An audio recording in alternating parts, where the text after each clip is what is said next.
Welcome to my channel if you haven't been here before, or welcome back if you watch my videos, and if you do, I thank you so much.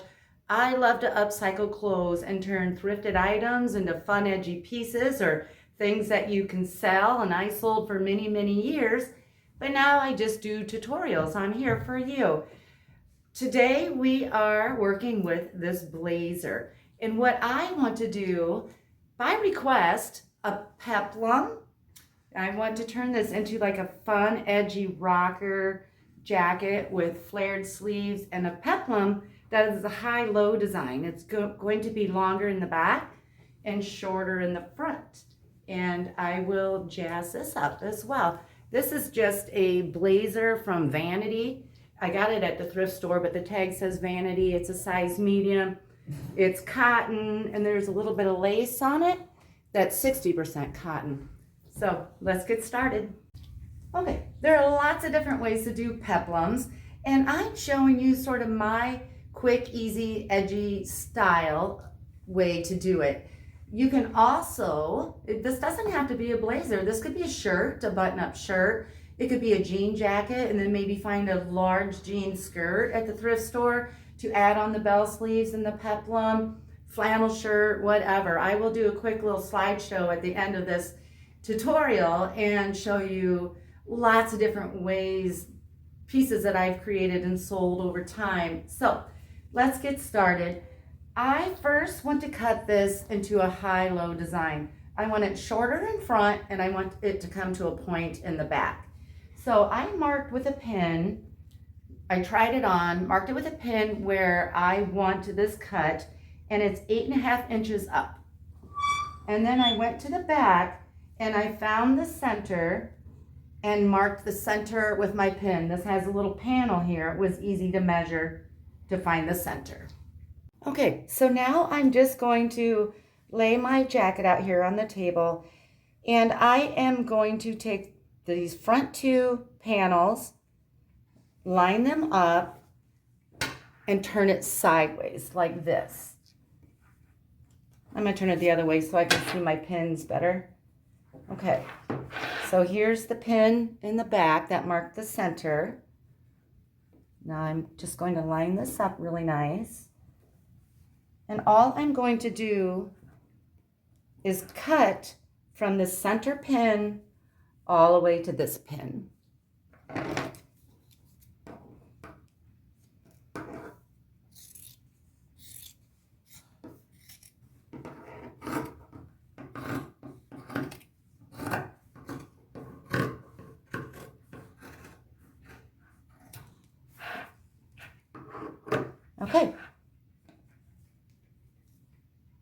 Okay, so now I have my high-low shape, and I want to cut off some of the sleeves because I want to add a bell sleeve to it, or a flared sleeve.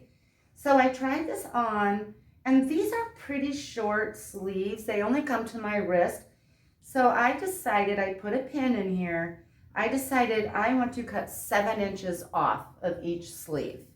Okay, so now what I'm doing is I'm just lining up these two sleeves on top of one another, making sure they're lined up at the end. Here's my pin, and I am just going to cut across both sleeves.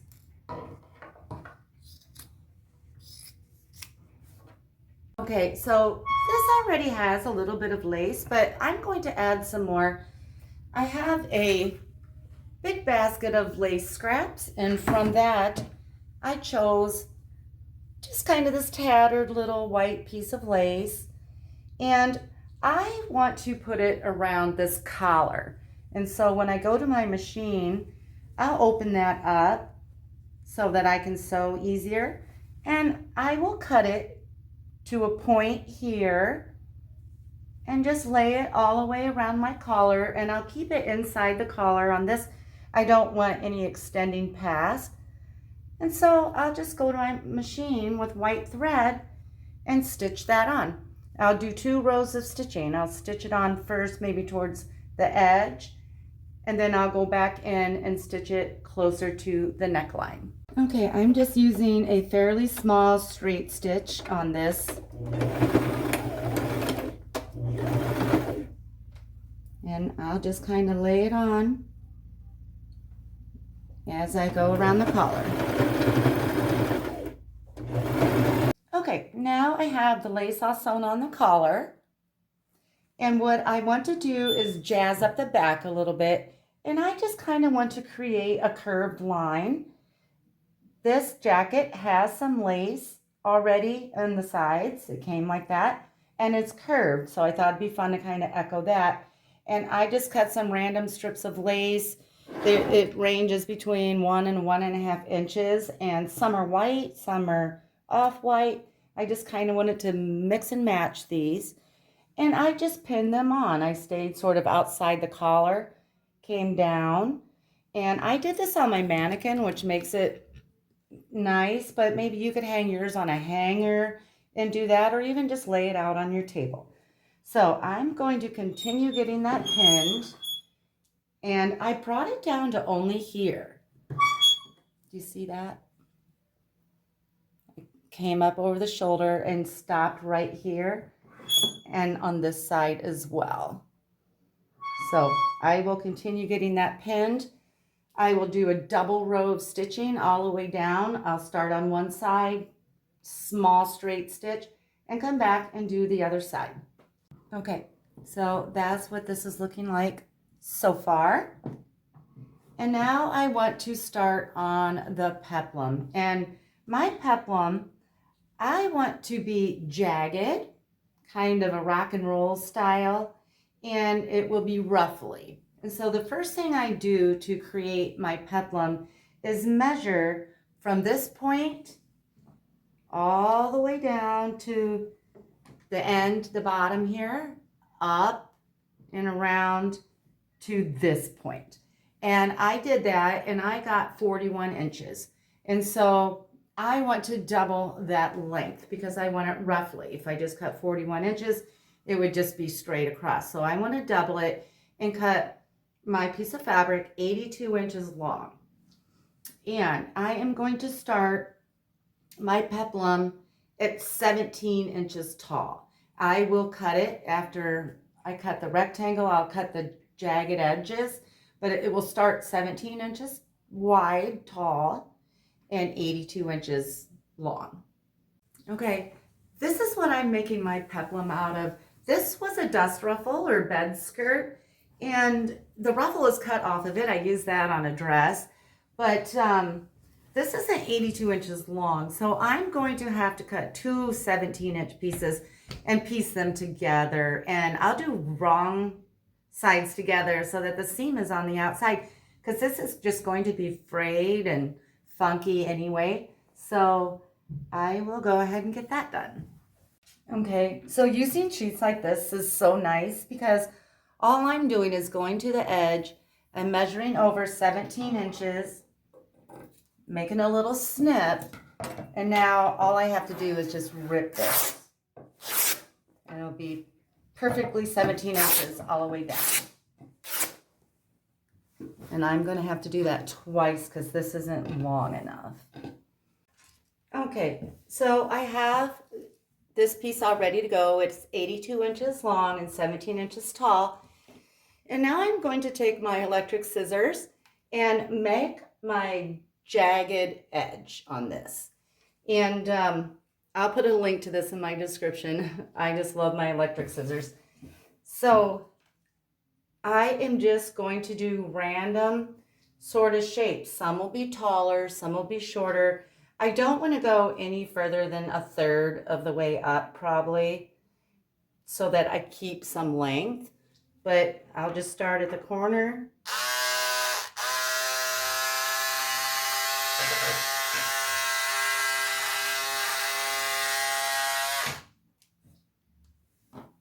And make it jagged. And remember, this will all be pleated. So you can go a little long when you cut these, because this isn't how it's going to look. When it's all pleated, it'll look a little different. Okay, so I have the bottom of my peplum cut jagged. And the next thing I did was I had part of an old lace tablecloth left over from another project. And so I'm going to layer this peplum. It will be fabric and then it will be lace on top. And this is the lace I'll use. I cut this 11 inches tall and the same as the other piece of fabric, 82 inches long. Now, I want to do the same to this. Make the jagged edges at the bottom like I did the bed sheet dust ruffle. Only this time I won't go quite as deep. I don't want to lose a lot of that lace, but I'll just have fun with it and make some mountains, different sizes.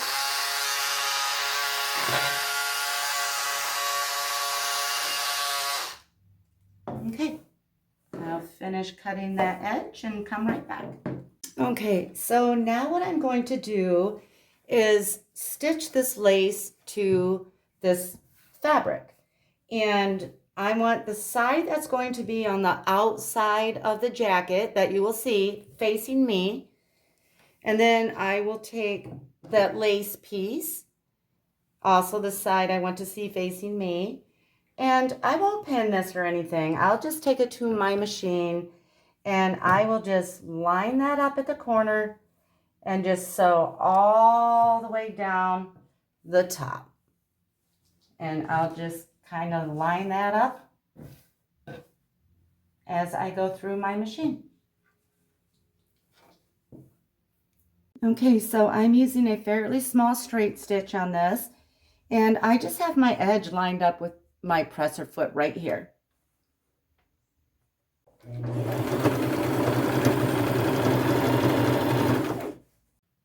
Okay, so now I have my lace sewn on to the fabric, and what I want to do now is baste this with a needle and thread with large stitches all the way along the top. Now I'm going to do mine by hand because my sewing machine doesn't have a long enough stitch to baste. You just want a really large straight stitch to baste by machine. I know some machines can do it, mine does not. So I'm going to do it by hand. So I have a needle and thread, and my thread doubled up here is about 45 inches long because my finished piece will be about 42, and I want to make sure I can make it all the way to the end with this one piece of thread.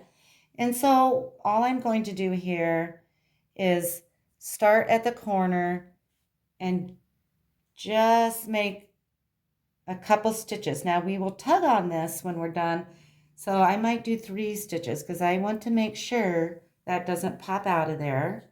Okay, so now we have it knotted pretty much, and I will just take my needle, and along that stitch line that we just made, I will just go in and out all the way down, about 1/2 inch stitches, because when we're all done, we are going to pull this thread and this will all gather. So we don't want these stitches too small. We want to be able to pull that thread. Now, I've got a long piece of thread, and if you do any hand sewing, you know it's easy to get knots when you have a long piece of thread like this.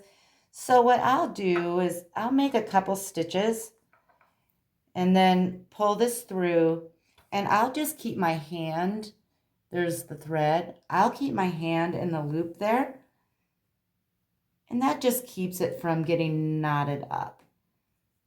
And I won't pull this to make those pleats yet. I'll try to get all the way down to the end before I let this do any pleating. See, I'm sticking my hand in there, and that just helps that thread from getting knotted up. You don't want a knot in this because then you won't be able to pull it and shear it closed. Okay, I'll get that finished up. As I'm stitching here, I'm realizing my thread isn't long enough to go all the way down to the end without doing some shearing, but that's okay. I'll just scrunch it up a little bit and figure it all out after I'm done here. Okay, so now I will just pull on my thread down here at the end. I didn't put a knot on this side because I want to be able to pull that and shear this. Now be very gentle. You don't want to break your thread here after all this work. So what I want to do is, so that measurement around the bottom of my jacket was 41 inches. I'm going to go 42 inches just because I always like to have a little extra. If you don't have enough, it's a bigger problem than if you have too much. So I'm going to go 42 inches, and I just have my yard or my tape measure laying out here. And I want this sort of straight, and I'm going to measure 42 inches. And that's about right there. And now that I have this at 42 inches, these pleats don't have to be perfect to do this measurement. We'll play with that once we get this knotted. So now that I have it at 42 inches long, I'm just going to make my final couple knots in the corner so that it stays where it needs to be. Okay, so I have that knot. Now I will just take my time here and play with this and just make sure the pleating's nice and even all along this peplum here. I'll play with that for a little bit and I'll come back. Okay, so here's my jacket again, and here's the peplum that we made. And what I'm going to do now is sew this to my jacket. And I will take it to my machine, and I won't pin this or anything. And I'm going to, here's the right side of my jacket, and here's the right side of the peplum, the lace. And I am just going to overlap it about 1/2 inch. I'm going to start at the edge, and I will just keep lining that up as I sew. And just sew right across those little ruffles. And I'm going to use a fairly small straight stitch on this. Okay, and so, yeah, you can see the seams because it's on the outside, right? So I am going to, when I'm all done, after I sew all that on with a fairly small straight stitch, you could even use a small zigzag if you want it to be a little extra durable, but I have this gimp trim, this white trim, and when I'm all done sewing this, those raw edges will be covered up with this piece of trim. I'll go back, I'll show you all this, but I'll go back and sew that right over top. That way the underneath side will be nice and clean, and the top side's going to be nice and clean. So I'll go to my machine and I'll get that stitched on. Okay, I just want to interject something real quick here. If you don't want to sew your peplum on the outside and put a piece of gimp trim, I'm going to show you quickly the other way you can do that. So I'm just taking this flower blazer as an example and just a piece of scrap fabric. And so what you can do, if you want your seam on the inside and nice and tidy and you don't want to see it on the outside, you just simply take your pleated peplum. We'll pretend we pleated this with the needle and thread like I just showed you. Okay, so we'll pretend this is pleated. You just lay right sides together at the corners. So this is the right side, this is the right side. You just lay it on top and sew at that end and go all the way down. Now, if you have a serger, this would be a good place to use a serger. I don't, so what I would do is use a zigzag stitch and then trim it when I'm done close to that zigzag stitch to make it look tidier on the inside. And then when you're all done sewing, it will just flop over like that, and you'll have a nice clean seam. And you don't have to do the jagged edges like I did either. You could double roll hem the bottom and make it nice and clean if you want. Okay, so here's what it's looking like so far. Kind of an asymmetrical hemline, lots of flounce. All right, so now I just kind of have this raw seam And what I'm going to do is just take my GIMP trim, this white, and sew along that seam. And I'll just do 1 row of stitches, possibly 2. This is borderline. If it was any wider, I would go 2 rows. But I don't know. I'll just have to kind of feel it out and see how it's laying when I get to my machine. So I'll get this stitched all the way around. Okay, so now I have the GIMP all sewn on. And before I start the arms, I'm going to do one more thing. So this fabric down here is kind of bothering me because it's so plain. And I am going to jazz that up a little bit and just add another detail to it. And I'll show you what that is. Okay, so I laid this out so you can see. This is how the lace we sewed on hits this fabric part. So I went to my stash of lace and I just cut out some pieces. Now they're different colors. Like here's an off-white and here's a white. And I cut them various sizes, approximately 2 to 3 inches wide, but they range from like 4 inches long to maybe 7 inches long. I just wanted to look tattered and not perfect. So I will go back to my machine and I'll do 2 rows of stitching here. But I will just lay these fairly close to the bottom, but not, I want it fairly close to the bottom, but I don't want to cover the bottom. And I want it to be low enough where this lace isn't hiding it. And I'll just lay a piece down and I won't pin anything. I'll just start at one end, put it in my sewing machine and just stitch along it. And I'll use a fairly small straight stitch and then add another piece as I go and just overlap it a little bit. And I'm just going to follow that curve. So I just will add lace all along this boring fabric piece down here. I just have a bunch cut up. I'll just take the pile with me and get that all sewn on. I'll sew the top first, and then when I'm done with the top, I'll come down and catch the bottom part of these lace pieces. Okay, so see what I did here?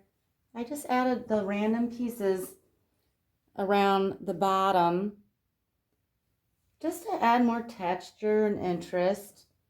Now these will fray when I wash them and dry them, and that'll be really cute too. So this will be more tattered and frayed. Okay, now I'm ready to start the sleeves. I feel good about that now.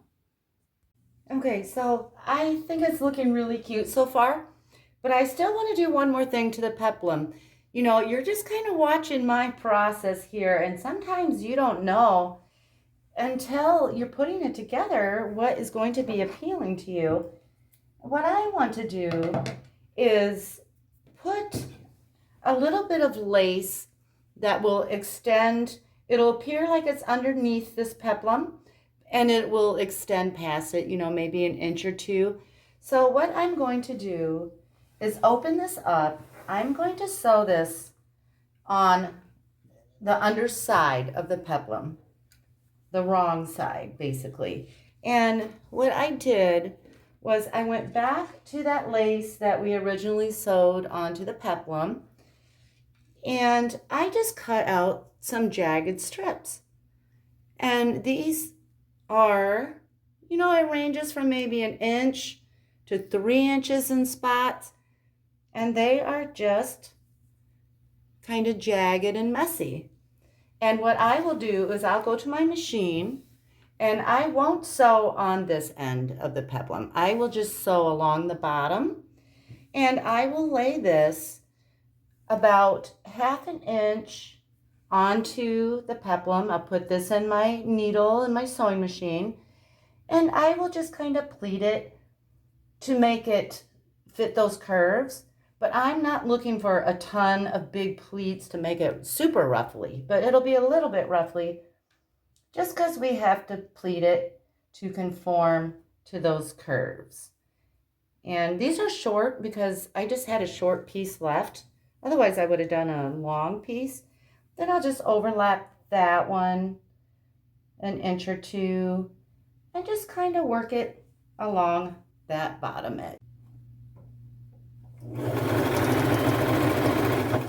Okay, I'm using my widest zigzag stitch on this just because I think that'll look cuter on the front side of the peplum.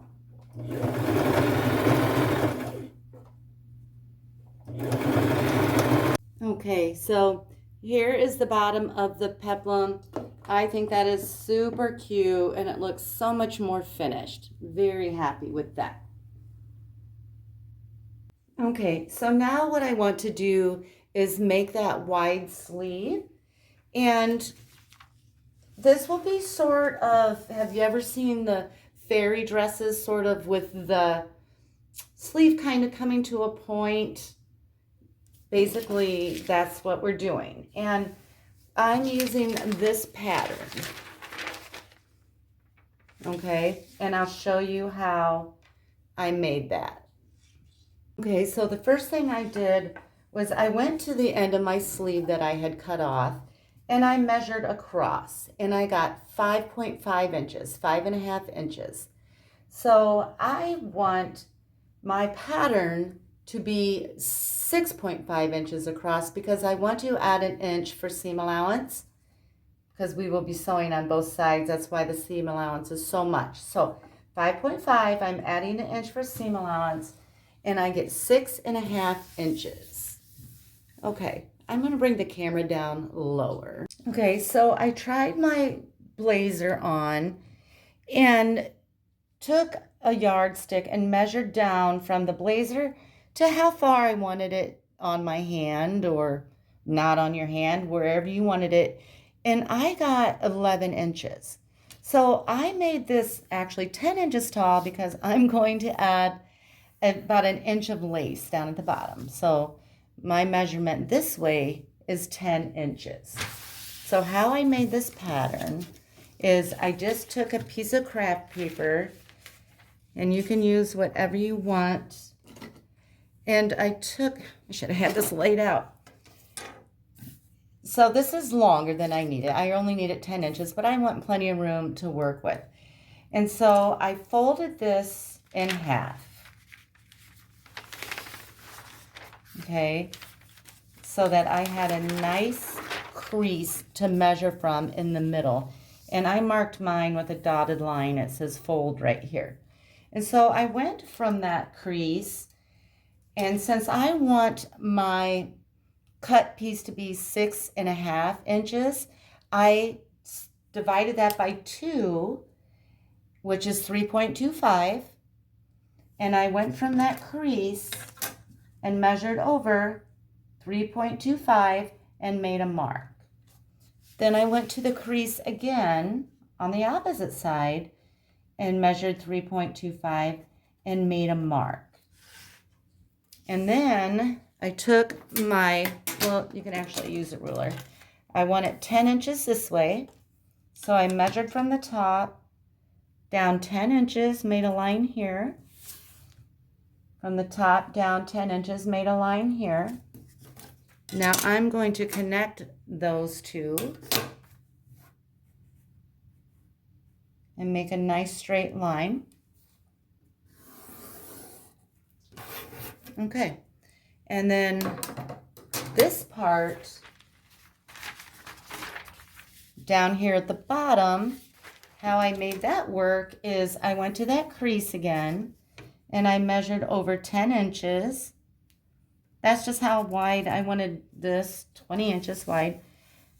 So 10 plus 10, and then I'll go to the crease again, measure over 10 inches, and make a mark. I hope you can see that okay. All right, so now I'm going to this mark we made up here and connecting that to the mark we made down here. And then I'm going to do the same on the opposite side. Connect those two dots. make a mark. And then now all you do is cut that out to get this shape. Okay, so now what I did is I went back to that sheet that we originally made the peplum out of, and I cut a piece out 36 inches by 11 inches. And I am going to take my pattern, and I know this might be really hard to see the white on white basically, and I am just going to lay the top edge up at the top there. No sense in tracing something you don't need to.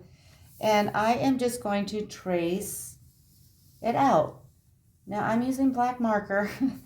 I'll have to be careful when I cut it that I don't get any black marker on my fabric. So I'm making it a little wider than the fabric so that I can cut inside and won't have any markings on my fabric.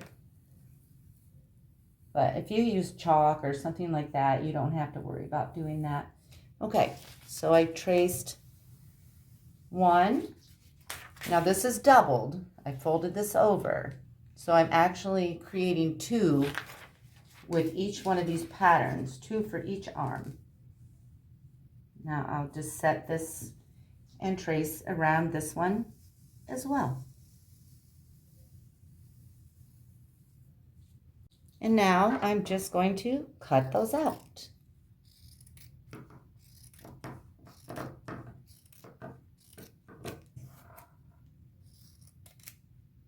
Now that I have both of these cut out, I am going to go to my machine. Now these are doubled, there are two pieces here.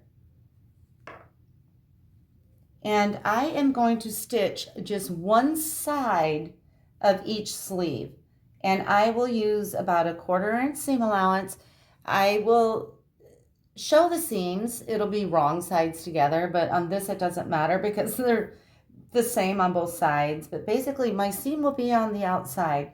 So I'll go down and I'll stitch with some white thread, a fairly small straight stitch, 1/4 inch seam allowance on one side, not this side, and then go to the other one and do the same thing. It doesn't matter which side you do. You just want to make sure one side is done. Okay, so I have both of these sewn, and I'm going to open it up, and it looks like this. And the reason I only wanted to sew one side is because I'm going to decorate this, and it just makes it easier when just one side is sewn rather than trying to work with sort of a circular. Eventually we will sew the other side as well, but this just makes it a lot easier to decorate to have it looking like this. Okay, so when you're an upcycler, people love to give you their wedding dresses. They don't want to store them at their home anymore because it's so big, but they don't want to just give them to any random person. So I've had several friends give me their wedding dresses and just tell me, cut them up, do what you do, make something beautiful out of them. So my friend Angie gave me this one, and I am just going to show you, well, she has a lot of beautiful applique on her dress, and I'm going to use a little bit from the bottom to decorate the sleeve. Okay. Here's what the applique on the bottom of the dress looks like. And I don't know if you can see that or not. They're pretty big stitches. So I am just simply going to take my seam ripper and seam rip the amount of that off that I need.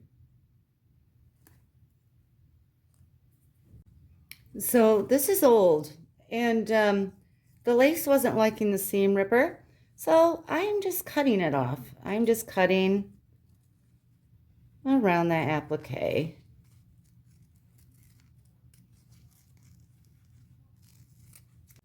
Okay, so I cut that all out, the applique, and I laid it on each sleeve at the top, about 1 inch down from the top, and I pinned it on. And now I'm going to go to my machine and just sew this on. I'll use a fairly small straight stitch. I'll probably start, well, I'll start right here. Just follow this line around. And then when I'm done with that, and I'll come down the sides as well. I'll start here, go down the side, and follow the bottom around. And I'll get both of those sewn on. Okay, so the next thing I'm going to do is I just cut off these scrappy little pieces of lace, one long piece from a vintage tablecloth, and I'm going to sew it about there. And I will just sew along the top. I'll let these kind of dangle and do their thing. And I will do a zigzag stitch. But before I sew that on, I don't want this one to get all, kerbobbled. So I'm going to mark along here 4 inches, just with the tiniest little, you can use chalk if yours isn't white. Chalk isn't showing up on mine. So I'm just going to make the tiniest little marks to sew across. And I'm just going to mark 4 inches all the way down on both sides of the sleeves. That way, when I have this in my machine, I have sort of a guide and I know they are going to be right where I want them. Okay, so I'm going to do one more thing to the bottom of the sleeve. So I went to this vintage tablecloth that I have, and it has these scalloped edges at the bottom. And so I cut a lot of that off. I didn't measure this, but it's quite a bit. And I'll show you, this is what they look like. And I'll show you what I did with that. Okay, so I'm going to want these scalloped trim pieces down at the bottom, but I don't want to sew them on top. I want to sew them on the back so they look like they're a layer underneath of this. So I'm going to turn this over and I will just go to my machine and lay this on just like that, about 1/2 inch up onto the fabric. Stick my needle in and I will do a zigzag stitch, and I will just give it a subtle pleat as I stitch. So I'll stitch, give it a subtle pleat, stitch some more, do a little pleat, stitch some more. I don't want this super roughly, but I do want it to have some dimension. So as I sew, I'll just kind of pleat that as I go. No pinning, no measuring. And if I run out, I just take another piece, overlap it a couple inches, and continue. Okay, so now I'm done decorating this part of the sleeve. Now I will sew it together. So I want mine wrong sides together because I want the seam on the outside. If you want the seam on the inside, just do it right sides together. And I won't pin this or anything. I'll just go to my machine and with a fairly small straight stitch and about a 1/4 inch seam allowance, I'll just sew the other side shut. Same with this one. Okay, so now it's time to sew the sleeves onto the jacket. Now on this one, I actually want the right sides together and the seam on the inside, and I'll show you what I do. Okay, so now what I want to do is pin this part of the sleeve onto this one, and I already did that side, so I'll show you here. I have this right side out, and then I am going to turn this one inside out. Okay, so now this is inside out, but this is not. That is because I want to put right sides together. The right side now is on the inside, and here's my right side. And if I put it in like this, the right sides will be touching. So I am going to turn this upside down. Here's the small side, here's the large, and I'm going to bring it up and over my sleeve. until I see my sleeve coming out of the bottom here. Now, my jacket has one seam. The original sleeve has one seam underneath. And I am going to take one of my seams that I made on that bell, the flared part, and line it up with the seam on the jacket, and I'm going to stick a pin in it. Now I'm just going to kind of open this up, and I am going to pin the opposite side. This just helps me ensure that things will line up nicely when I'm pinning and sewing. And I'm putting the pins on the outside of the sleeve, on the outside here, not in here. And now I will just line that up and pin the rest of the sleeve all the way around. Once I get that pinned, I'm going to take the camera over to my sewing machine and show you how I sew this. Okay, so I have the sleeves all pinned, and I am at my machine. I'm going to remove that front plate. Now, in a perfect world, this that we pinned, you would open it up and slide it right over that arm and just stitch around it. Well, mine is too narrow. It will not fit over this. Maybe yours will. That will make life so much more simple.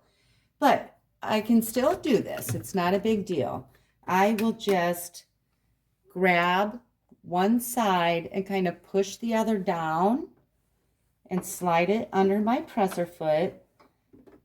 And I'm going to line it up with the side of my presser foot. And I am going to use, I normally use my largest zigzag. I'm going to go a little smaller and use my second to largest zigzag stitch. And I'm just going to go forward and back. And, oh, my little pin came out. And I will just sew around it, but I will have to be conscious of that piece underneath, that it doesn't slip up and I accidentally sew it. Now I'll take a peek, make sure I'm not stitching that other side.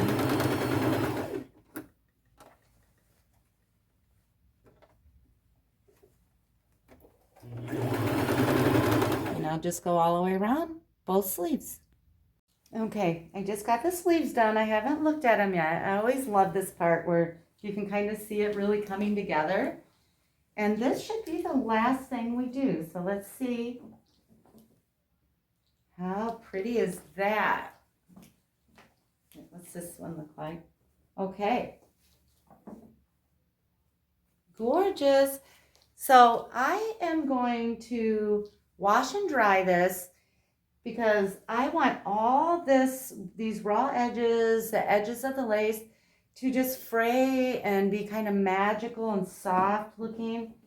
And then I will come back and show you what it looks like on. I'll show you first here. I just love how this turned out. And it'll be even cuter when it's all frayed.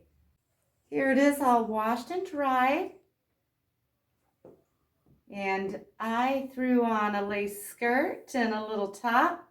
And this scarf, I have a tutorial for. I'll put the link to that in my description. But I'm going to put this on with this outfit.